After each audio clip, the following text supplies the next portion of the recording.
इस वीडियो में हम लोग पढ़ने वाले हैं मुगलकालीन साहित्य के विषय में। जैसा कि आप सभी एग्जाम में देखे होंगे, मुगलकालीन साहित्य से विविध रूप में कई प्रश्न बनाए जाते हैं। तो इसमें मुगल साहित्य से संबंधित सारे ऑब्जेक्टिव क्वेश्चन को समेटने का प्रयास किया है। उम्मीद करते हैं कि ये पढ़ने का तरीका और याद करने का तरीका आप लोगों को अच्छा लगेगा। तो चलिए आज के वीडियो में हम लोग क्या देखने वाले हैं, सबसे पहले उसको देखते हैं। इसमें देखेंगे विभिन्न मुगलकालीन साहित्य के दौरान कौन कौन की पुस्तक की रचना की गई, जिनसे एग्जाम में प्रश्न पूछे जाते हैं। तो उसको मैंने अरेंज किया है। सबसे पहला है तुजु के बावड़ी। तुजु के बावड़ी का लेखक कौन है? इसका लेखक बाबर है। बाबर द्वारा इस पुस्तक को जो है तुर्की भाषा में लिखा गया है। इसका फारसी भाषा में अनुवाद रहीम खान खाना ने किया था। हुमायूंनामा की रचना गुलबदन बेगम द्वारा किया गया। गुलबदन बेगम जो थी हुमायूं की बहन थी। यह अकबर के आग्रह पर हुमायूंनामा की रचना किया गया है। तोहफा अकबर शाही की रचना अब्बास खान शेरवानी द्वारा किया गया है। यह भी पुस्तक अकबर के आग्रह पर लिखी गई है। उसके बाद अगला है तारीख शेरशाही। यह अहमद यादगार के द्वारा लिखी गई है। इसमें इस पुस्तक में जो है बहलोल लोदी से लेकर अकबर तक का वर्णन किया गया है। तारीख अकबरी, इस पुस्तक के लेखक आरिफ कंधारी है। अकबरनामा यह अबुल फजल द्वारा लिखा गया है। इसके 3 भाग हैं। इस 3 भागों को हम लोग विस्तार से समझेंगे। तीनों भागों में क्या क्या है और क्या क्या इस तीनों भागों में लिखा गया है। अबुल फजल अकबरनामा जो लिखा गया है, इसको लिखने में 7 वर्षों का समय लगा है। प्रथम भाग में है तैमूर से हुमायूं की मृत्यु तक तथा अकबर के प्रारंभिक जीवन का उल्लेख है। दूसरा भाग में अकबर का राज्याभिषेक से लेकर शासनकाल के 46वें वर्ष तक का वर्णन किया गया है। तीसरा भाग में जिसमें मुगल समाज की प्रशासनिक व्यवस्था और संपूर्ण समाज का अनूठा संगठित विवरण प्रस्तुत किया गया है। और तीसरा भाग को ऐनी अकबरी कहलाता है। इसका तीसरा भाग ऐनी अकबरी कहलाता है। इसको ध्यान में रखिएगा। उसके बाद जो है ऐनी अकबरी में कुछ उल्लेख हैं, उसको हम लोग देखते हैं। जैसे इसमें बताया गया है कि मनसबदारी का स्तर की संख्या कितना था? 66। सूफी संप्रदाय की संख्या कितना था? 14। चित्रकारों की संख्या 15। संगीतकारों की संख्या 36। शिल्पकारों की संख्या कितना था? 28। इन सभी बातों को इसमें बताया गया। उसके बाद अगला पुस्तक है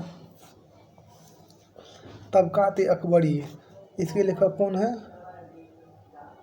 तबकात अकबरी, इसके लेखक हैं निजामुद्दीन अहमद। उसके बाद है शाहजहांनामा। इसके लेखक इनायत खान द्वारा यह पुस्तक लिखा गया है।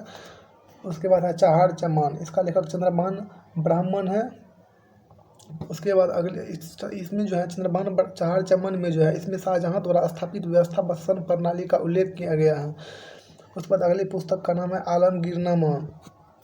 मोहम्मद काजिम सिराजी द्वारा इसको लिखा गया है। आलमगीरनामा पुस्तक जो है मोहम्मद काजिम सिराजी द्वारा लिखा गया है। अगला पुस्तक है फतवाहत आलमगीरी। इस पुस्तक रचना ईश्वरदास नागर द्वारा किया गया। इसमें औरंगजेब के शासनकाल के 34वें साल तक का वर्णन है। यह क्वेश्चन जो है 69 बीपीएससी में पूछा गया क्वेश्चन है। क्वेश्चन आप लोग देख लीजिएगा। फतवा आलमगीरी, इसका लेखक शेख निजाम की अध्यक्षता में 6 विद्वानों द्वारा लिखा गया है। फतवा आलमगीरी। नुस्खा ए दिलकुशा, इसके लेखक भीमसेन है। नुस्खा ए दिलकुशा पुस्तक लेखक कौन है? इसके लेखक भीमसेन है। इस पुस्तक में जो है मुगल मराठा संघर्ष का उल्लेख क्या मिलता है। वक़ियात आलमगीरी, यह पुस्तक जो अकील खान के द्वारा लिखा गया है। उसके बाद अगला पुस्तक है जहांगीरनामा या तुजुक ए जहांगीरी। जहांगीर का आत्मकथा है। ये पुस्तक जो फारसी भाषा में लिखा गया है। बाबर जो अपने रचना तुजुक के बावड़ी के नाम से लिखा था, वो जो है तुर्की भाषा में लिखा गया था। तुजुक के जहांगीरी नाम से जो जहांगीर अपनी आत्मकथा लिखा, उसकी यह फारसी भाषा में लिखा गया है। मुंतखब उत तवारीख, इसके लेखक बदायूनी था। वह तारीख अल्फी के लेखक मुल्ला दाऊद हैं। अब हम लोग देखते हैं अकबर के द्वारा अनुवाद विभाग का स्थापना किया गया था। देखते हैं किन किन पुस्तकों का अनुवाद किया गया। इन सभी पुस्तकों के बारे में हम लोग विस्तार से चर्चा करेंगे।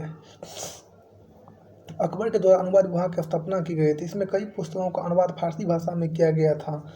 इससे हो गया रामायण, हो गया महाभारत, हो गया। रामायण और महाभारत का अनुवाद जो है नकीब खान, अब्दुल कादिर बदायूनी तथा शेख सुल्तान ने फारसी भाषा में अनुवाद किया था। महाभारत का नाम राजानामा युद्धों की पुस्तक रखा था।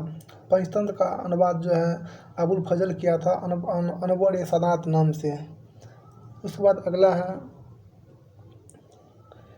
मौलाना हुसैन फैज ने यार ए दानिश नाम से फिर इसका अनुवाद किया था पंचतंत्र का हाजी इब्राहिम सरहंदी ने अथर्ववेद का, मुल्ला शाह मोहम्मद ने रायतरंगिणी का, अब्दुल रहीम खान खाना ने तुजु के बाबरी का था, फैजी ने लीलावती का फारसी में अनुवाद किया था। फैजी ने नल दमयंती कथा का फारसी में अनुवाद कर उसका नाम सहेली रखा था। अकबर के काल को हिंदी साहित्य का स्वर्णकाल भी कहा जाता है। दोस्तों, आप लोगों को यह वीडियो अच्छा लगा हो तो प्लीज़ सब्सक्राइब कीजिएगा, अपने दोस्तों में शेयर कीजिएगा और कमेंट कीजिएगा।